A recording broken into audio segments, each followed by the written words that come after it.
Hello my dear students, welcome back to my YouTube channel.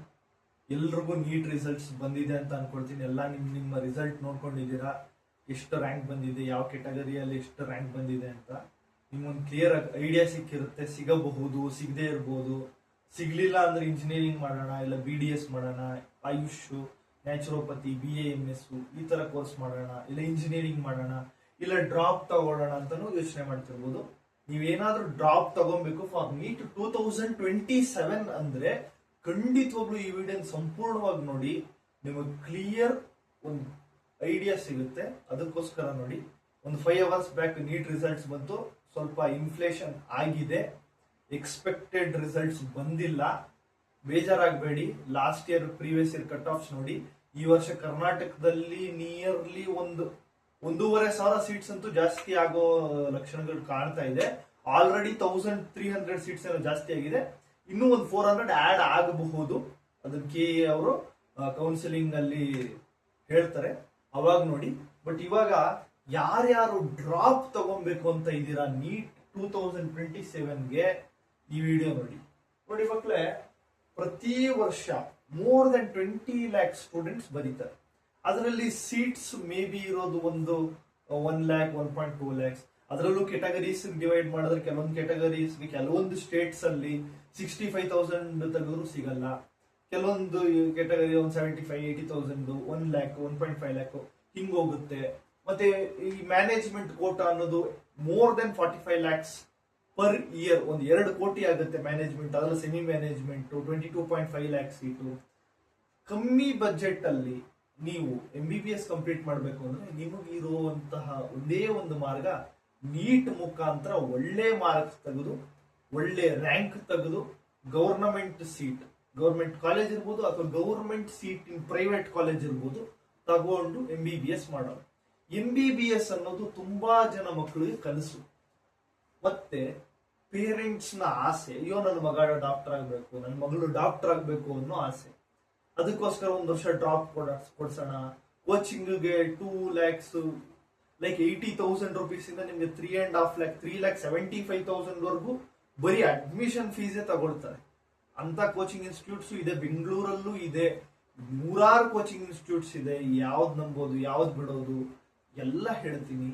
Simple ಆಗಿ ನೋಡಿ ಮಕ್ಕಳೇ, drop ತಗೊಬೇಕಾ, quit ಮಾಡ್ಬೇಕಾ, partial drop ಮಾಡ್ಬೇಕಾ, ಇದನ್ನ ಏನೇ ಮಾಡಬೇಕು ಅಂದ್ರೂ ನಿಮ್ಮ ಸ್ವಂತ ಬುದ್ಧಿಯಿಂದ 10 ಬಾರಿ ಯೋಚನೆ ಮಾಡಿ, 10 ಅಲ್ಲ 100 ಬಾರಿ ಯೋಚನೆ ಮಾಡಿ.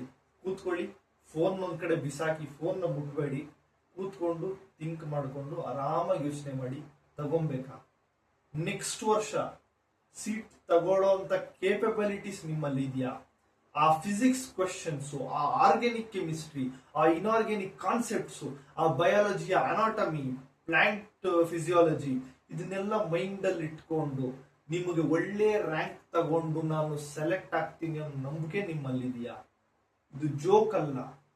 1 ವರ್ಷ ನೀವು ಬರೀ ಡ್ರಾಪ್ ತಗೊಂತ ಇಲ್ಲ, 100 ಕನಸು, ಅಪ್ಪ ಅಮ್ಮ ಕನಸು ಹೊತ್ತಿರ್ತಾರೆ, ಸಂಬಂಧಿಕರು ಸಿಗಬಾರ್ದು, ಇವ್ರ ಮಗಳಿಗೆ ಸಿಗಬಾರ್ದು, ಇವ್ರ ಮಗನಿಗೆ ಸಿಗಬಾರ್ದು, ಇವ್ರು ಸಿಕ್ಬಿಟ್ರೆ ನಮ್ಮ ಮಗುಗಿಂತ ಎಲ್ಲಿ ಇವ್ರು ಜಾಸ್ತಿ ಮುಂದುವರೆದು ಬಿಡ್ತಾರೋ ಅನ್ನೋ ಅಸೂಯೆ ಗುಣ. ಅದು ಒಂದೇ ಅಲ್ಲ, ಇನ್ನೂ ಹೇಳ್ತೀನಿ, ಆನ್ಲೈನ್ ಬೆಸ್ಟಾ, ಆಫ್ಲೈನ್ ಬೆಸ್ಟಾ, ಪ್ರೆಷರ್ ಬಿಲ್ಡ್ ಆಗುತ್ತೆ. ಸರ್, ಪ್ರೆಷರ್ ಯಾಕೆ ಬಿಲ್ಡ್ ಆಗುತ್ತೆ? ನಿಮ್ಮ ಫ್ರೆಂಡ್ಸ್, ನಿಮ್ಮ ಕ್ಲಾಸ್ಮೇಟ್ಸ್ ಇದೇ ವರ್ಷ ಇಂಜಿನಿಯರಿಂಗ್ ಹೋಗ್ಬಿಡ್ತಾರೆ, ಇದೇ ವರ್ಷ MBBS ಹೋಗ್ಬಿಡ್ತಾರೆ. ಅವ್ರು 1 ವರ್ಷ ಡಿಗ್ರಿನ ಕಂಪ್ಲೀಟ್ ಮಾಡ್ತಾರೆ. ಸೊಸೈಟಿ ಏನ್ ತಿಳ್ಕೊಳ್ಳುತ್ತೋ, ಫೈನಾನ್ಷಿಯಲ್ ಬರ್ಡನ್ ಏನ್, ನೀವು ಒಂದು ಕೋಚಿಂಗ್ ತಗೊಂತೀನಿ ಅಂದ್ರೆ 3 to 4 5 lakhs ವರೆಗೂ ಆಗುತ್ತೆ. ಎಲ್ಲ ಬರೋದು ಬೆಂಗಳೂರಿಗೆ ಬರ್ತಾರೆ. ಸ್ವಲ್ಪ ನಾರ್ತ್ ಕರ್ನಾಟಕ, ಧಾರವಾಡ, ದಾವಣಗೆರೆ ಆ ಕಡೆ ಒಳ್ಳೊಳ್ಳೆ ಕೋಚಿಂಗ್ ಇನ್ಸ್ಟಿಟ್ಯೂಟ್ಸ್ ಇದೆ. ಅದನ್ನು ನೋಡಿ ಚೂಸ್ ಮಾಡಬೇಕು. ನೋಡಿ, MBBS ಯಾಕೆ ಮಾಡಬೇಕು ಅಂತಂದ್ರೆ ಒಂದು ಪ್ರೆಸ್ಟೀಜು. ಇವತ್ತು ಮೋಸ್ಟ್ ವ್ಯಾಲ್ಯೂಯಬಲ್ ಡಿಗ್ರಿ ಒಳಗದ ಟಾಪ್ ಅಲ್ಲಿ ಇದೆ. ಒಂದು 15 to 16 years ಹಿಂದೆ ಹೋಗೋಣ ಮಕ್ಕಳೇ. ಒಂದು ಸಿಂಪಲ್ ಆಗಿ ಹೇಳ್ತೀನಿ, ನೀವು ಬೇಡ ಆದ್ರೆ ಒಂದು 3 minutes ಸ್ಕಿಪ್ ಮಾಡಿ. ಇಂಜಿನಿಯರಿಂಗ್ ಅಂತ ಗೊತ್ತಲ್ಲ, ಇಂಜಿನಿಯರಿಂಗ್ ಡಿಗ್ರಿ ಎಷ್ಟು ವ್ಯಾಲ್ಯೂ ಇತ್ತು ಗೊತ್ತಾ? 2010 ಗಿಂತ ಮುಂಚೆ ಸಿವಿಲ್ ಇಂಜಿನಿಯರಿಂಗ್, ಮೆಕ್ಯಾನಿಕಲ್ ಇಂಜಿನಿಯರಿಂಗ್ಗೆಲ್ಲ ಎಷ್ಟು ಡಿಮ್ಯಾಂಡ್ ಇತ್ತು. ಬಟ್ ಯಾಕೆ ಆ ಡಿಮ್ಯಾಂಡ್ ಕಳ್ಕೊಂತು ಅಂದ್ರೆ, ನೋಡಿ, before 2010 there were less number of colleges. Nearly ಒಂದು 48 ಕಾಲೇಜಸ್ ಏನು ಇತ್ತು ಅನ್ಕೊಳ್ತೀನಿ. I am not sure about that. ತುಂಬಾ ಕಡಿಮೆ ಕಾಲೇಜಸ್ ಇತ್ತು. ನೀವು 2000 ಗಿಂತ ಮೊದಲು 1990s ಅಲ್ಲಿ ತಗೊಂಡ್ಬಿಟ್ರೆ ಹೊಲ ಮಾರಿ ಮಕ್ಕಳಿಗೆ ಇಂಜಿನಿಯರಿಂಗ್ ಮಾಡಿಸ್ತಾ ಇದ್ರು, ಅದು ಸಿವಿಲ್ ಮಾಡಿಸ್ತಾ ಇದ್ರು. ಇವತ್ತು ಸಿವಿಲ್ ಕೇಳೋರಿಲ್ಲ. ಯಾರು ತುಂಬಾ ಒಳ್ಳೆ ರ್ಯಾಂಕ್ ಬಂದಿಲ್ಲ ಅಂತ ಸ್ಟೂಡೆಂಟ್ಸ್ ಚೂಸ್ ಮಾಡ್ತಿದ್ದಾರೆ. It is a mother of civil engineering, mother of engineering all branches ಅಂತ ಕರೀತಾರೆ. ಫಸ್ಟ್ ಉಟ್ಕೊಂಡಿದ್ದೆ ಸಿವಿಲ್ ಇಂಜಿನಿಯರಿಂಗ್, ಅರ್ಥ ಆಯ್ತಾ? ಅದು ಇವತ್ತು ವ್ಯಾಲ್ಯೂನೇ ಇಲ್ದಂಗಾಗಿದೆ. 10,000 15,000 ರುಪೀಸ್ ಸ್ಯಾಲರಿ ಇಲ್ಲದೆ ಇರೋ ತರ ಆಗಿದೆ. ಬಟ್ MBBS ಯಾಕೆ ತುಂಬಾ ವ್ಯಾಲ್ಯೂಯಬಲ್ ಅಂದ್ರೆ ಲಿಮಿಟೆಡ್ ಸೀಟ್ಸ್, ಇದು important. Limited seats. Engineering value ಬಿದ್ದೋಯ್ತು ಅಂತಾರಲ್ಲ, ಬೀಳಿಸಿದ್ದು ನಮ್ಮ ಜನ. ಮತ್ತೆ ಅದಕ್ಕೆ ಪರ್ಮಿಷನ್ ಕೊಟ್ಟು ಅವತ್ತೊಂದು 40 ಕಾಲೇಜು 30 ಕಾಲೇಜು ಇರೋದು ಇವತ್ತು 300 ಕಾಲೇಜಸ್ ಆಗಿದೆ ಕರ್ನಾಟಕದಲ್ಲಿ. ನೀವು ಕರ್ನಾಟಕದಲ್ಲಿ ಎಂತ ಸ್ಟೂಡೆಂಟ್ ಜಸ್ಟ್ ಪಾಸ್ ಆಗಿದ್ರೆ ಸಾಕು, ಪಾಸ್ ಆಗ್ಬಿಟ್ಟು ಅವ್ನು CET ಎಕ್ಸಾಮ್ ಬರ್ದಿದ್ರೆ ಸಾಕು, ಅವನಿಗೊಂದು ಇಂಜಿನಿಯರಿಂಗ್ ಸೀಟ್ ಯಾವುದೋ ಕಾಲೇಜಲ್ಲಿ ಸಿಗುತ್ತೆ. ಅಷ್ಟು ಇಂಜಿನಿಯರಿಂಗ್ ಸೀಟ್ಸ್ ಇದೆ. ಆ ತರ ಲಾಟ್ ಆಫ್ ಸಪ್ಲೈ ಆಯ್ತು. ಡಿಮ್ಯಾಂಡ್ ಅಷ್ಟೇ ಇದೆ, ಡಿಮ್ಯಾಂಡ್ ಮೇ ಬಿ ಸ್ವಲ್ಪ ಇನ್ಕ್ರೀಸ್ ಆಯ್ತು. ಬಟ್ ಕಾಂಪಿಟೇಷನ್ ಏನು ಸಪ್ಲೈ ಅನ್ನೋದು ತುಂಬಾ ಡ್ರಾಸ್ಟಿಕಲಿ ಇನ್ಕ್ರೀಸ್ ಆಯ್ತು. ಬಟ್ MBBS ಅಲ್ಲಿ ಏನಾಗಿದೆ, ಡಾಕ್ಟರ್ ಅನ್ನೋದು ಲಿಮಿಟ್ ಆಗಿದೆ. ಸಪ್ಲೈ ಡಿಮ್ಯಾಂಡ್ ಓಕೆ ಇವಾಗ ಇರೋದು ಪರ್ಫೆಕ್ಟ್ ಆಗಿದೆ. ಇನ್ನ ಒಂದು 30,000 seats all India 30,000 to 40,000 seats increase ಮಾಡಿದ್ರು ಕೂಡ ಏನ್ ಪ್ರಾಬ್ಲಮ್ ಇಲ್ಲ. ಬಟ್ ಇವ್ರು ಇನ್ಕ್ರೀಸ್ ಮಾಡ್ತಾ ಇರೋದು ನೋಡಿದ್ರೆ ಕರ್ನಾಟಕದಲ್ಲಿ ಹೋದ ವರ್ಷನೂ ಇನ್ಕ್ರೀಸ್ ಮಾಡಿದ್ರು, ಆಚೆ ವರ್ಷನೂ ಇನ್ಕ್ರೀಸ್ ಮಾಡಿದ್ರು. ಮುಂದಕ್ಕೆ ಒಂದು 5 years 1,500-2,000 ಸೀಟ್ಸ್ ಇನ್ಕ್ರೀಸ್ ಮಾಡಿ ಇವಾಗ ಒಂದು 14,000 ಸೀಟ್ಸ್ ಏನೋ ಇದೆ, ಎಲ್ಲ ಸೇರಿ ಮ್ಯಾನೇಜ್ಮೆಂಟ್ ಎಲ್ಲ ಸೇರಿ. ಅದನ್ನ ಬೇಕಾದ್ರೆ ಒಂದು 25,000 ಸೀಟ್ಸ್ ಮಾಡಿ ಕೈ ಬಿಟ್ರೆ ಸಾಕು. ಇಷ್ಟು ನಮ್ಮ ಕರ್ನಾಟಕಕ್ಕೆ ಡಿಮ್ಯಾಂಡ್ ಸಪ್ಲೈ ಕರೆಕ್ಟ್ ಆಗಿದೆ ಅಂತ ಬಿಟ್ರೆ ಓಕೆ, MBBS ವ್ಯಾಲ್ಯೂ ಉಳ್ಕೊಡುತ್ತೆ, ಗುಡ್ ವ್ಯಾಲ್ಯೂ ಇರುತ್ತೆ. ಇವ್ರು ಏನಾದ್ರೂ ಪಾಲಿಟಿಕ್ಸ್ ಅಲ್ಲಿ ಇರ್ಬೋದು, ಗವರ್ನಮೆಂಟ್ ಇರ್ಬೋದು, ಇದೇ ತರ ಪರ್ಮಿಷನ್ಸ್ ಇನ್ನೂ ಅಷ್ಟು ಈಸಿ ಅಲ್ಲ. ಇಂಜಿನಿಯರಿಂಗ್ ಕಾಲೇಜ್ ಕಟ್ಟೋ ಅಷ್ಟು ಈಸಿ ಅಲ್ಲ, ಮೆಡಿಕಲ್ ಕಟ್ಟೋದು ಅದು ತುಂಬಾ ಇದಿದೆ. ಬಟ್ ಆ ತರ ಏನಾದ್ರೂ ಮಾಡಿದ್ರೆ ಮೆಡಿಕಲ್ ಕೂಡ ಒಂದಲ್ಲ ಒಂದು ದಿನ ಅದರ ವ್ಯಾಲ್ಯೂನ ಕಳ್ಕೊಳ್ಳುತ್ತೆ. ಯಾಕಂದ್ರೆ ಇವಾಗ ಆಲ್ರೆಡಿ MBBS ಮಾಡಿರೋರು, ಜಸ್ಟ್ MBBS ಮಾಡಿರೋರ್ಗೆ ಫಸ್ಟ್ ಎಲ್ಲ ಒಂದು 5 years ಬ್ಯಾಕ್ 70,000 80,000 ರುಪೀಸ್ ಸ್ಯಾಲರಿ ಸಿಗ್ತಿತ್ತು ಸ್ಟಾರ್ಟಿಂಗ್. ಇವಾಗ ಅದು 40,000 ಬಂದು ನಿಂತಿದೆ. ಇವಾಗ ಏನು ಒಂದು ಸೀಟ್ಸ್ ಇದೆ ಅಷ್ಟೇ ಇದ್ರೆ, ಅಥವಾ ಇನ್ನು ಜಾಸ್ತಿ ಮಾಡ್ಲಿ ಪರವಾಗಿಲ್ಲ. ಬಟ್ ಇಂಜಿನಿಯರಿಂಗ್ ತರ ಮಾಡಿದ್ರೆ ನೆಕ್ಸ್ಟ್ ಎಲ್ಲ 720 ಮಾರ್ಕ್ಸ್ಗೆ ನಿಮಗೆ 200 ಮಾರ್ಕ್ಸ್ ತೆಗೆದುಬಿಟ್ರು ಜನರಲ್ ಮೆರಿಟ್ ಅಲ್ಲಿ ಸೀಟ್ ಸಿಕ್ಬಿಡುತ್ತೆ.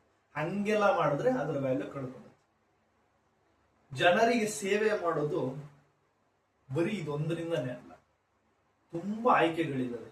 ನರ್ಸ್ ಆಗಿ ಸೇವೆ ಮಾಡ್ಬೋದು, ಟೀಚರ್ ಆಗಿ ಸೇವೆ ಮಾಡ್ಬೋದು, ಪಾಲಿಟಿಕ್ಸ್ ಅಲ್ಲೂ ಸೇವೆ ಮಾಡ್ಬೋದು, ಬಿಸ್ನೆಸ್ ಮಾಡಿ ಕೆಲಸ ಕೊಟ್ಟು ಇನ್ನೊಬ್ಬರಿಗೆ ಒಂದು ಮಾರ್ಗದರ್ಶನ ತೋರಿಸಿ ಎಲ್ಲದರಲ್ಲೂ ಸೇವೆ ಮಾಡ್ಬೋದು.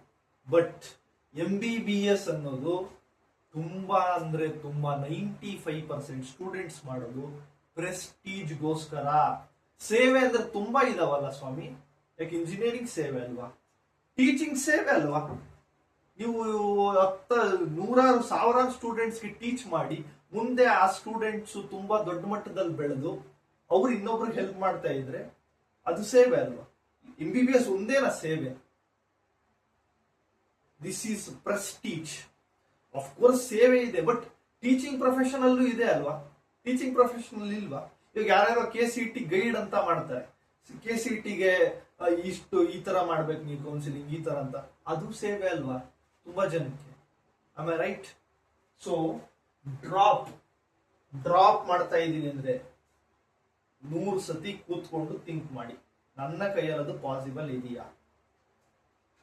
ಮನೆಯಲ್ಲಿ ಫೈನಾನ್ಷಿಯಲ್ ಬರ್ಡನ್ ಇರುತ್ತೆ, ಸೊಸೈಟಿಯಲ್ಲಿ ಪ್ರೆಷರ್ ಇರ್ತದೆ, ನಿಮ್ಮ ಓನ್ ಪ್ರೆಷರ್ ಬಿಲ್ಡ್ ಆಗುತ್ತೆ. ಫ್ರೆಂಡ್ಸ್ ನೋಡ್ತೀರಾ, ಕಾಲೇಜ್ ಹೋಗ್ತಿರ್ತಾರೆ, ಅವ್ರು ಒಂದ್ ವರ್ಷ ಡಿಗ್ರಿ ಕಂಪ್ಲೀಟ್ ಮಾಡ್ತಾರೆ, ಬಟ್ ನೀವಿನ್ನೂ ಓದ್ತಾ ಇರ್ತೀರಾ. ಅಫ್ಕೋರ್ಸ್ ನೀವು ಡಾಕ್ಟರ್ ಆಗ್ಬೇಕು ಅನ್ಕೊಂಡಿರೋ ಕನಸು ಮುಂದೆ 1 ವರ್ಷ ಏನೋ ದೊಡ್ಡದಲ್ಲ. ನೀವು ಒಂದು 80, 90, 100 ವರ್ಷ 120 ವರ್ಷ ಬದುಕ್ತೀನಿ ಅನ್ಕೊಂಡ್ರೆ ಎಷ್ಟಾದ್ರೂ ಬದುಕಿವಿ, ಚಿರಂಜೀವಿ ಆಗಿ ಬದುಕ್ಬಿಡಿ. ಒಂದು 70 ವರ್ಷ ಆವರೇಜ್ ಆಗಿ ಬದುಕ್ತೀರಾ ಅಂದ್ರೆ ಅದ್ರಲ್ಲಿ 1 year 2 year ದೊಡ್ಡ ಮ್ಯಾಟರ್ ಅಲ್ಲ. If you got seat and if you are doing MBBS. ಸಿಕ್ಕಿಲ್ಲ ಅಂದ್ರೆ ಏನ್ ಮಾಡೋದು? ಇವಾಗ ಇರೋದು ಸೀಟ್ಸು ತುಂಬಾ ಸೀಟ್ಸ್ ಇಲ್ಲ, ತುಂಬಾ ಕಾಂಪಿಟೇಷನ್ ಇದೆ. ನೀವು ಒಬ್ರೇ ಅಲ್ಲ ಜಾಂಡ್ರು, ನೀವು ಒಬ್ರೇ ಅಲ್ಲ ಡ್ರಾಪ್ ತಗೊಂತ ಇರೋದು. ಪ್ರತಿ ವರ್ಷ ಇಂಡಿಯಾದಲ್ಲಿ nearly 4 to 5 lakh students drop ಮಾಡ್ತಾರೆ. 4 ರಿಂದ 5 ಲಕ್ಷ ಜನ ಡ್ರಾಪರ್ಸೇ ನೀಟ್ ಎಕ್ಸಾಮ್ ಬರೀತಾರೆ. ಇದು ಸತ್ಯ. ಅಷ್ಟು ಕೋಚಿಂಗ್ ಇನ್ಸ್ಟಿಟ್ಯೂಟ್ಸ್ ಇದೆ. ಜೊತೆಗೆ PUC ಒಳಗೆ 2 ವರ್ಷ ಟ್ರೈನ್ ಆಗಿ ಬಂದಿರುವಂತ ಸ್ಟೂಡೆಂಟ್ಸ್ ಜೊತೆ ಕಾಂಪೀಟ್ ಮಾಡ್ತೀರಾ for less number of seats are limited number of seats. ಇದನ್ನ ಕೂಡ ನೀವು ಯೋಚನೆ ಮಾಡಬೇಕು. ನಿಮ್ಮ ಕೈಯಲ್ಲಿ ಖಂಡಿತವಾಗ್ಲೂ ಸಾಧ್ಯ ಇದೆಯಾ? ಮಾಡಿ. 2 ದಿನ ಅಲ್ಲ, ಇನ್ನು ಇವಾಗ already July, it's already late. Already 1.5 ತಿಂಗಳಿಂದನೇ ಕೋಚಿಂಗ್ ಶುರು ಆಗ್ಬೇಕಿತ್ತು. Due to re NEET and all ಇವಾಗ ಒಂದು August 1st ಅಲ್ಲಿ ಆ ತರ ಬ್ಯಾಚಸ್ ಶುರು ಮಾಡ್ತಾ ಇದ್ರೆ, if you are very much confident then only you can take drop. ಯಾವುದೇ ಕಾರಣಕ್ಕೂ ಕೂಡ ಅರ್ಧಂಬರ್ಧ ಮನಸ್ಸಲ್ಲಿ ಡ್ರಾಪ್ ತಗೊಂಬೇಡಿ. ಅದು ಯಾವತ್ತಿದ್ರು ಡೇಂಜರಸ್. ಅಪ್ಪ ಅಮ್ಮ ಹೇಳಿದ್ರು, ಅಪ್ಪ ಅಮ್ಮ ಹೇಳ್ತಾರಪ್ಪ ಏಮ್ಸ್ ಡೆಲ್ಲಿನೇ ತಗೋಂತಾರ ಅವರು. ಸ್ಟೂಡೆಂಟ್ ಆಗಿ ನಿನ್ ಕೇಪಬಿಲಿಟೀಸ್ ನಿಂಗೆ ಗೊತ್ತಿರುತ್ತೆ. ನೀನ್ ಫಿಸಿಕ್ಸ್ ಪ್ರಾಬ್ಲಮ್ಸ್ ನ 1 minute ಅಲ್ಲಿ ಸಾಲ್ವ್ ಮಾಡಬಹುದಾ? Rotational motion, thermodynamics, waves, optics, ರೇ optics, wave optics, alternating currents, current electricity, organic chemistry, anatomy, ಇದೆಲ್ಲ ನಿನ್ ಕೈಯಲ್ಲಿ ಸಾಧ್ಯ ಇದೆಯಾ? ಯಾಕಂದ್ರೆ ನೀನ್ 2 ವರ್ಷ ಓದಿದ್ಯಾ ಆಲ್ರೆಡಿ. ನೀನ್ 2 ವರ್ಷ ಓದಿರೋದ್ರಿಂದ ನಿಂಗೆ ಗೊತ್ತು ನಿನ್ ಕೈಯಲ್ಲಿ ಆಗುತ್ತೋ ಆಗಲ್ವೋ ಅಂತ. If you have idea, right? Board exam ಆದ್ಮೇಲೆ ಅಟ್ಲೀಸ್ಟ್ CET ಗಾದ್ರೂ ಓದಿರ್ತೀಯ. ನೀಟ್ ಬೇಕಾದ್ರೆ ಕ್ರಾಶ್ ಕೋರ್ಸಸ್ ಅಂತ ಜಾಯಿನ್ ಆಗ್ಬೇಕಾದ್ರೆ ನೀವು ಓದಿರ್ಬೋದು, ಅದು ಗೊತ್ತಿಲ್ಲ. ನೀನು ಆನ್ಲೈನ್ ಅಲ್ಲಿ ಓದಿರ್ಬೋದು, ಒಟ್ನಲ್ಲಿ ಓದಿರ್ತೀಯ. ನೀಟ್ ಎಕ್ಸಾಮ್ ಡ್ರಾಪ್ ತಗೊಂತ ಇದೆ ಅಂದ್ರೆ ಅಟ್ಲೀಸ್ಟ್ ನೀನ್ ಸಮ್ ಡೇಸ್, ಒಂದು 10 ದಿನನೋ 20 ದಿನ ಆದ್ರೂ ನೀನು ಕ್ವೆಶನ್ಸ್ ಸಾಲ್ವ್ ಮಾಡಿರ್ತೀಯ, ಕ್ಲಾಸಸ್ ಕೇಳಿರ್ತೀಯ. ನಿನಗೆ ಕಾನ್ಫಿಡೆನ್ಸ್ ಇದೆ, ನಾನು ಯಾವುದೇ ಕಾರಣಕ್ಕೂ ಬೇರೆ ಕಡೆ ತಲೆ ಕೆಡಿಸ್ಕೊಳ್ಳಲ್ಲ. ಫೈನಾನ್ಷಿಯಲ್ ಬರ್ಡನ್ ಇರ್ಬೋದು, ಪ್ರೆಷರ್ ಇರ್ಬೋದು, ಅಪ್ಪ ಅಮ್ಮನ ಆಸೆ ಇರ್ಬೋದು, ಇದನ್ನೆಲ್ಲ ಒಂದು ಬದಿಗಿಟ್ಟು ನಿನ್ನ ಕನಸು ಡಾಕ್ಟರ್ ಆಗ್ಬೇಕು, ಅದಕ್ಕೆ ನೀನು ಓದೋದಕ್ಕೆ ರೆಡಿ ಇದೆಯಾ? Take drop. Otherwise quit. ನಿಮ್ಗೆ ಯಾವ ಕೋರ್ಸ್ ಸಿಗುತ್ತೋ ಅದು ಮಾಡಿ. ಅರ್ಧಂಬರ್ಧ ಮನ್ಸಲ್ಲಿ ಮಾತ್ರ ಮಾಡಬೇಡಿ. ಅರ್ಧಂಬರ್ಧ ಮನ್ಸಲ್ಲಿ ಮಾಡಿದ್ರೆ ನೀವು MBBS ಮಾಡಿ. Next, partial drop. Oh my God, real ಆಗಿ ಡ್ರಾಪ್ ತಗೊಂಡು 1 ವರ್ಷ ಕೂತ್ಕೊಂಡು ಓದ್ದೋರೇ ಸೆಲೆಕ್ಟ್ ಆಗಲ್ಲ. ಈ ತರ ಪಾರ್ಷಿಯಲ್ ಡ್ರಾಪ್ ತಗೊಂಡು ಸೆಲೆಕ್ಟ್ ಆಗ್ತಾರ? ಈ ಪಾರ್ಷಿಯಲ್ ಡ್ರಾಪ್ ಅನ್ನೋ ಪದ ಯಾಕೆ ಬಂತು ಅಂದ್ರೆ, ಸಿಂಪಲ್ ಆಗಿ ಹೇಳ್ತೀನಿ. ಒಂದು 5 to 6 years ಬ್ಯಾಕ್ ಯಾರೋ ಒಬ್ರು ಒಂದು ಹುಡುಗಿಗೆ ಮಹಾರಾಷ್ಟ್ರದಲ್ಲಿ ಒಂದು 3 marks ಇಂದ MBBS ಸೀಟ್ ಮಿಸ್ ಆಗಿತ್ತು. Only 3 marks. ಆಲ್ರೆಡಿ ಆ ಹುಡುಗಿ 1 ವರ್ಷ ಡ್ರಾಪ್ ತಗೊಂಡಿತ್ತು. ಆ ವರ್ಷ ಬರೀ 3 marks ಇಂದ ಮಿಸ್ ಆಗಿತ್ತು. ಇನ್ನೊಂದು ವರ್ಷ ಡ್ರಾಪ್ ಕೊಡ್ಸೋದಕ್ಕೆ ಮನೆಯಲ್ಲಿ ಆಸೆ ಇರಲಿಲ್ಲ. ಅವಾಗ ಆ ಹುಡುಗಿ ಏನ್ ಮಾಡ್ತದೆ, ಲೈಕ್ BSc ಸಮಥಿಂಗ್, ಆ ಹುಡುಗಿ ಬೇರೆ ಏನೋ ಆಸೆ ಇರೋದಿಲ್ಲ, ಲೈಕ್ BSc ಏನೋ ತಗೊಂಡು, ಅವ್ರ ಅಪ್ಪ ಆರ್ಮಿಯಲ್ಲಿ ಇರ್ತಾರ, ಅವ್ರ ಅಮ್ಮ ಮನೆಯಲ್ಲೇ ಇರ್ತಾರ. ಅವ್ರ ಅಪ್ಪ ಅಮ್ಮ ಇಬ್ರಿಗೂ ಗೊತ್ತಿಲ್ದಂಗೆ ಕಾಲೇಜ್ ಅಡ್ಮಿಷನ್ ಆಗಿದೆ, ಬಟ್ ಕಾಲೇಜ್ ಹೋಗ್ತಾ ಇಲ್ಲ. BSc ಕಾಲೇಜ್ ಅಂದ್ರೆ ಲೈಕ್ ಯಾರು ಫೋನ್ ಮಾಡಲ್ಲ ಪೇರೆಂಟ್ಸ್ಗೆ, ಬಂದಿಲ್ಲ ಅಂದ್ರೆ. ಇಲ್ಲ ಅವಾಗ ಹೋದ್ರು, ಬಂಕ್ ಎಲ್ಲ ಮಾಡಿದ್ರು, ಅಷ್ಟೊಂದು ಯಾರು ಕೇಳಲ್ಲ. ಲೈಕ್ ಆ ತರ ಹುಡುಗಿ ಏನ್ ಮಾಡಿದೆ, ಕಾಲೇಜ್ ಹೋಗೋದು ಬಿಟ್ಟು ಲೈಕ್ ಆ ಟೈಮಲ್ಲಿ ಯೂಟ್ಯೂಬ್ ಸ್ವಲ್ಪ ಕಡಿಮೆ ಇತ್ತು, ಸೆಲ್ಫ್ ಸ್ಟಡಿ ಮಾಡಿ ಲೈಕ್ ಲೈಬ್ರರೀಸ್ ಹೋಗಿ ಓದಿ ನೆಕ್ಸ್ಟ್ ವರ್ಷ ನೀಟ್ ಸೆಲೆಕ್ಟ್ ಆಗ್ಬಿಡು. ಅದು ಪಾರ್ಷಿಯಲ್ ಡ್ರಾಪ್. ಅದು ಈ ತರ ಪಾರ್ಷಿಯಲ್ ಡ್ರಾಪ್ ಅಲ್ಲಿ ಸೆಲೆಕ್ಷನ್ ರೇಷಿಯೋ 1,00,000 ಜನ ಪಾರ್ಷಿಯಲ್ ಡ್ರಾಪ್ ತಗೊಂಡ್ರೆ 10 ಜನ ಸೆಲೆಕ್ಟ್ ಆಗ್ಬೋದು. ಇದು ಕಂಪ್ಲೀಟ್ಲಿ ವೇಸ್ಟ್. ಇದು okay sir, online best offline best? ನನ್ನನ್ನು ಕೇಳಿದ್ರು ನಾನು ಆಫ್ಲೈನ್. ಯಾಕೆ ಸರ್? ಆಫ್ಲೈನ್ ಕಾಸ್ಟ್ಲಿ ಅಲ್ವಾ? ದುಡ್ಡು ಉಳಿಸುತ್ತೆ. ಆನ್ಲೈನ್ 10,000, 20,000, 30,000, 40,000 ಕೆಲ ಸಿಗುತ್ತೆ. ಇವು ಮೋಟಿವೇಟ್ ಆಗಿರ್ಬೇಕಲ್ಲ ಡೈಲಿ. ಇಲ್ಲಿ ಅಂದ್ರೆ ಡೈಲಿ ಕ್ಲಾಸಸ್ ಇರುತ್ತೆ, ಮಾಕ್ ಟೆಸ್ಟ್ಸ್ ಇರುತ್ತೆ, ಅದ್ರ ರಿಸಲ್ಟ್ ಅನೌನ್ಸ್ ಮಾಡ್ತಾರೆ. ಅದ್ರ ರಿಸಲ್ಟ್ ಅನೌನ್ಸ್ ಮಾಡಿದಾಗ ಕಮ್ಮಿ ತೆಗೆದಿರ್ತೀರಾ, ನೆಕ್ಸ್ಟ್ ಟೈಮ್ ಇನ್ನು ಜಾಸ್ತಿ ತೆಗಿಬೇಕು ಅಂತ ಪ್ರಯತ್ನ ಮಾಡ್ತೀರಾ. ಫೇಸ್ ಟು ಫೇಸ್ ಇಂಟ್ರಾಕ್ಷನ್ ಇರುತ್ತೆ. ಇಲ್ಲಿ ಒಂದಿನ ಸೋಂಬೇರಿ ಬೀಳ್ತೀರಾ, ಒಂದಿನ ಫುಲ್ ಕಾನ್ಫಿಡೆನ್ಸ್ ಆಗಿ ಓದ್ತೀರಾ, ಮಾಕ್ ಟೆಸ್ಟೇ ತಗೊಳ್ಳೋದಿಲ್ಲ. ಇದು ಯಾರಿಗೆ ಅಂದ್ರೆ only for top 1% student, self study ಮಾಡೋರಿಗೆ. ಸೆಲ್ಫ್ ಸ್ಟಡಿ ಮಾಡೋರಿಗೆ ಮಾತ್ರ ಇದು. Only 1%. I would not recommend. ನೀವು ತುಂಬಾ ಕಾನ್ಫಿಡೆನ್ಸ್ ಇದೆ, ತುಂಬಾ ಫಿನಾನ್ಷಿಯಲಿ ವೀಕ್ ಇದ್ದೀರಾ, ನಾನು ಮಾಡೇ ಮಾಡ್ತೀನಿ ಅಂದ್ರೆ ಆನ್ಲೈನ್ ತಗೊಬಹುದು. ಸರ್ ಆನ್ಲೈನ್ ತಗೊಂತೀನಿ, ಮನೇಲಿ ಓದ್ತೀನಿ, ಬೇಡ. ನಿಮ್ಮ ಡಿಸ್ಟಿಕ್ ಅಲ್ಲಿ, ತಾಲೂಕುಗಳಲ್ಲಿ ಪಬ್ಲಿಕ್ ಲೈಬ್ರರೀಸ್ ಇರುತ್ತೆ ಗೌರ್ಮೆಂಟ್ ಫ್ರೀ, ನೀವು ಯಾವ ಫೀಸು ಕಟ್ಟಂಗಿಲ್ಲ. ಪಬ್ಲಿಕ್ ಲೈಬ್ರರೀಸ್ ಹೋಗಿ ಕೂತ್ಕೊಂಡು ಓದಿ. ಸರ್ ಆನ್ಲೈನ್ ಅಲ್ಲ, ಫೋನ್ ಯೂಸ್ ಮಾಡ್ಬೋದು. ಇಯರ್ಫೋನ್ ಹಾಕೊಳ್ಳಿ, ನೋಟ್ಸ್ ಇಟ್ಕೊಳ್ಳಿ, ಬೆಳಗ್ಗೆ ಲೈಬ್ರರಿ ಓಪನ್ ಆದಾಗ ಹೋದ್ರೆ ರಾತ್ರಿ ಒಂದು 7 ಗಂಟೆಗೆ ಕ್ಲೋಸ್ ಮಾಡ್ತಾರೆ. ಅದು ಕ್ಲೋಸ್ ಆಗಿದ್ದಾಗೆ ನೀವು ಮನೆಗೆ ಬರ್ಬೋದು. ಆ ತರ ಡಿಸಿಪ್ಲೈನ್ ಕಲಿಸುತ್ತೆ ಲೈಬ್ರರಿ ಅನ್ನೋದು. ಓಕೆನಾ? ಈ ಪ್ರೆಷರ್, ಸೊಸೈಟಿ, ಫೈನಾನ್ಷಿಯಲ್ ಬರ್ಡನ್ ಎಲ್ಲ ಹೇಳಿದೀನಿ. ಇದೆಲ್ಲ ನೀವು ಥಿಂಕ್ ಮಾಡಬೇಕು. ಇದೆಲ್ಲ ನಿಮ್ ತಲೆಗೆ ಬಂದೇ ಬರುತ್ತೆ. ನೆಕ್ಸ್ಟ್ PCB ಒಳಗೆ ನಿಮಗೆ ರಿಯಲ್ ಆಗಿ MBBS ಸೀಟ್ ಕೊಡ್ಸೋದು physics, not biology. Sir biology 360 marks ಇದೆಯಲ್ಲ ಸರ್, ಇದೆರಡು 180 ಮಾರ್ಕ್ಸ್. 180 ಮಾರ್ಕ್ಸ್ ಅಲ್ವಾ? ಇದು ಕಂಪೇರಿಟಿವ್ಲಿ ನೀವು ಮೂರಕ್ಕೂ ಹೋಲಿಸಿದ್ರೆ ತುಂಬಾ ಈಸಿ. ನೀಟ್ ಸ್ಟೂಡೆಂಟ್ಸ್ ತುಂಬಾ ಸ್ಕೋರ್ ಮಾಡೋದು ಇದರಲ್ಲೂ ಮಿಡ್ ಲೆವೆಲ್ ಅಲ್ಲಿ ಮಾಡ್ತಾರೆ. ತುಂಬಾ ಕಡಿಮೆ ಮಾಡೋದು physics. Real rank deciding factor is physics, not your biology, not your botany. Next ನೀವು ಬಯಾಲಜಿ ರಿಲೇಟೆಡ್ ಸಬ್ಜೆಕ್ಟ್ಸ್ ಓದ್ತೀರಾ, ಬಯೋಕೆಮಿಸ್ಟ್ರಿ, ಅನಾಟಮಿ ಅಂತ. ಬಟ್ ನೀಟ್ ಅಲ್ಲಿ ಫಿಸಿಕ್ಸೇ ಡಿಸೈಡಿಂಗ್ ಫ್ಯಾಕ್ಟರ್. ಯಾರು ಡಾಕ್ಟರ್ ಆಗ್ತಾರಲ್ಲ ಅವ್ರು ಫಿಸಿಕ್ಸ್ ಅಲ್ಲೇ ಗುಡ್ ಸ್ಕೋರ್ ಮಾಡೋದು. ಗುಡ್ ಸ್ಕೋರ್ ಅಂದ್ರೆ 140, 120, 130 to 140 is a good score. But next year paper ಯಾವ ತರ ಇರುತ್ತೋ ಅದ್ರ ಮೇಲೆ ಡಿಪೆಂಡ್. ಇನ್ನ ಕೆಲವೊಬ್ರು ಕೇಳ್ತಾರೆ ಎಷ್ಟು ಮಾರ್ಕ್ಸ್ ತೆಗೆದ್ರೆ ನೀಟ್ ಸೀಟ್ ಸಿಗುತ್ತೆ. ಹೇಳಕ್ಕಾಗಲ್ಲ. ಪೇಪರ್ ಡಿಫಿಕಲ್ಟಿ ಮೇಲೆ. ಪೇಪರ್ ತುಂಬಾ ಈಸಿ ಇತ್ತ? ಈಸಿ ಪೇಪರ್ ಜನರಲ್ ಮೆರಿಟ್ ಅಲ್ಲಿ 600 ಕಟ್ ಆಫ್ ಆಗುತ್ತೆ. Easy paper. ಟಫ್ ಇತ್ತ ಈ ವರ್ಷ? ಇದಕ್ಕಿಂತ ಟಫ್ ಇತ್ತ? ಒಂದು 520 ಕಟ್ ಆಫ್ ಆಗುತ್ತೆ. General merit 520 marks cut off ಆಗುತ್ತೆ. ಇದೆಲ್ಲ ಹೇಳಕ್ಕಾಗಲ್ಲ. 500 ತೆಗೆದ್ರೆ ಸಿಗುತ್ತಾ, 550 ತೆಗೆದ್ರೆ ಸಿಗುತ್ತಾ, 600 ತೆಗೆದ್ರೆ ಸಿಗುತ್ತಾ? ಹೇಳಕ್ ಬರಲ್ಲ. That is depends on difficulty. Difficulty ಇಡೀ ದೇಶದಲ್ಲಿ ಬರೀ ಎಲ್ಲಾ ಮಕ್ಳಿಗೂ ಡಿಫಿಕಲ್ಟ್, ನಿಮ್ ಒಬ್ರಿಗೆ ಅಲ್ಲ. ಡಿಫಿಕಲ್ಟ್ ಪೇಪರ್ ಇತ್ತು, ಅದಕ್ಕೋಸ್ಕರ ನಾನು ನೀಟ್ ಸೆಲೆಕ್ಟ್ ಆಗ್ಲಿಲ್ಲ ಅಂತ ಹೇಳ್ತಾರಲ್ಲ, ಆ ಸ್ಟೂಡೆಂಟ್ಸ್ ಯಾವತ್ತಿದ್ರು ಡೇಂಜರಸ್. ಅವ್ರೇನು ಓದಲ್ಲ, ಕುಣಿಯಲಾರದವ ನೆಲ ಡೊಂಕು ಅಂತಾರಲ್ಲ ಹಂಗೆ. ಪೇಪರ್ ಟಫ್ ಇತ್ತಾ? ಕಮ್ಮಿ ತೆಗಿತಿ, ಎಲ್ರು ಕಮ್ಮಿ ತೆಗಿತಾರೆ. ನಿನಗೆ ಅವಾಗ 520ಗೆನೆ ಜನರಲ್ ಮೆರಿಟ್ ಅಲ್ಲಿ ಸೀಟ್ ಸಿಗುತ್ತೆ. ಪೇಪರ್ ತುಂಬಾ ಈಸಿ ಇತ್ತಾ? 600 ಸಿಗುತ್ತೆ. ಟಫ್ ಇದ್ರೆ ಇಷ್ಟಕ್ಕೆ ಸಿಗುತ್ತೆ. ಅದೇನದು ಟಫ್ ಇತ್ತು ಅದಕ್ಕೋಸ್ಕರ ನಾನು ಚೆನ್ನಾಗಿ ಬಿಡ್ತೀಯ ತಾನೇ ಕ್ವಶನ್. 10, 20, 30 ಕ್ವಶನ್ಸ್ ಬಿಡ್ತೀವಿ. ಎಲ್ರು ಬಿಡ್ತಾರೆ, ಎಲ್ರಿಗೂ ಕಷ್ಟ. ಇಡೀ ದೇಶದಲ್ಲಿ ಬರೀ ಎಲ್ಲಾ ಮಕ್ಕಳಿಗೂ ಕಷ್ಟ. ಸೊ ನೀಟ್ ಮಾಡಬೇಕು ಅನ್ಕೊಂಡಿರೋರು ನೀವು ನೀಟಾಗಿ ಕೂತ್ಕೊಂಡು ಒಂದು 10 ಸತಿ ಡಿಸ್ಕಷನ್ ಮಾಡಿ, ಅಪ್ಪ ಅಮ್ಮನ ಬಲವಂತಕ್ಕೆ, ಪ್ರೆಸ್ಟೀಜ್ಗೋಸ್ಕರ, ನಿಮ್ಗೆ ಇಷ್ಟ ಇಲ್ಲ ಅಂದ್ರೂ ಕೂಡ ನಿಮಗೆ ಇದನ್ನೆಲ್ಲ ಅದು ಒಂದು ಕೇಪಬಲ್ ಇಲ್ಲ ಇದೆ ಅಂತ ಗೊತ್ತಾಗಿರುತ್ತೆ. ನೀವು 2 years ಪ್ರಿಪರೇಷನ್ ಮಾಡಿದಾಗ ನಾನು ಕೇಪಬಲ್ ಇದ್ದೀನಿ, ನಾನು 1 minute ಸಾಲ್ವ್ ಮಾಡ್ತೀನಿ, ಒಂದು 90% ಆದ್ರೂ ಶೋರ್ ಇದ್ರು ನೀವು ಹೋಗಿ. 90% 100% ಇದ್ರೆ ಮಾತ್ರ ಅನ್ಬೇಕು. ಬಟ್ ನಿಮಗ್ ಶ್ಯೂರಿಟಿ ಇರ್ಬೇಕು. ಅಪ್ಪ ಅಮ್ಮ ಅವರು ಇವರು ತಲೆ ಕೆಡಿಸ್ಕೋಬಾರ್ದು. ಯಾರು ಬರಲ್ಲ ನೀವು ಸೋತಾಗ. ನೀವು ಗೆದ್ದಾಗ ಎಲ್ಲ ಬರ್ತಾರೆ, ಕಂಗ್ರ್ಯಾಚುಲೇಷನ್ಸ್ ಹೇಳ್ಬೇಕು. ಅರ್ಥ ಆಯ್ತಾ? ಮತ್ತೆ ಇನ್ನೊಂದು ಕೋಚಿಂಗ್ ಇನ್ಸ್ಟಿಟ್ಯೂಟ್ಸ್ ಬಗ್ಗೆ, ಯಾವ ಕೋಚಿಂಗ್ ಇನ್ಸ್ಟಿಟ್ಯೂಟ್ ಬೆಸ್ಟ್ ಯಾರು ಪ್ರಿಡಿಕ್ಟ್ ಮಾಡ್ಕೊಳ್ಳಲ್ಲ.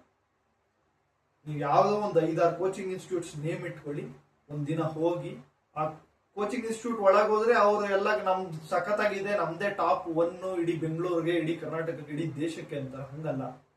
ಹೋಗಿ ಅಲ್ಲಿಂದ ಹೊರಗೆ ಬರ್ತಾರಲ್ಲ ಸ್ಟೂಡೆಂಟ್ಸ್, ಅವ್ರ ಹತ್ರ ಒಂದು 3 to 4 ಸ್ಟೂಡೆಂಟ್ಸ್ ಹತ್ರ ನೀವು ಮಾತಾಡಬೇಕು.